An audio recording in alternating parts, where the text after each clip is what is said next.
ഒരു ദിവസം എത്ര പ്രാവശ്യം ഭർത്താവിനെ കെട്ടിപ്പിടിക്കുന്നുണ്ട്? ചിന്തിക്ക്.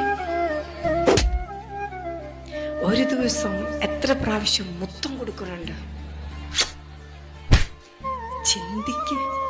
ഇന്ന് നേരം വെളുത്ത് എഴുന്നേറ്റോട്ട് വന്നപ്പോ ഭർത്താവിനെ നോക്കി പുഞ്ചിരിച്ചിട്ടാണോ വന്നത്? ചിന്തിക്ക്.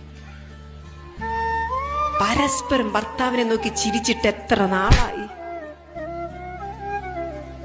ഭർത്താവിന്റെ തെറ്റിൽ എവിടെയാണ് മുടി നരച്ചിരിക്കുന്നത് നിങ്ങൾ കണ്ടിട്ട് എത്ര നാളായി? എവിടേക്കാ മുടി നരച്ചിരിക്കുന്നത് നിങ്ങൾ കണ്ടോ? നിങ്ങൾ മുഖം നോക്കിയോ? ആ കണ്ണുകൾ എവിടേക്കാ പാടുകൾ വീണ് നിങ്ങൾ ശ്രദ്ധിച്ചിട്ടുണ്ടോ? നോക്കിയോ? എത്ര ഒരു മിനിറ്റെങ്കിലും അദ്ദേഹത്തിന്റെ മുഖത്ത് നോക്കിയിരുന്നിട്ടുണ്ട്? എത്ര നാളായി അങ്ങനെ നോക്കിയിരുന്നിട്ട്? എന്തിനാ കല്യാണം കഴിച്ച? ഇതിനൊന്നും അല്ല എങ്കിൽ ഇതൊക്കെയാണെന്നേ ജീവിതത്തിന്റെ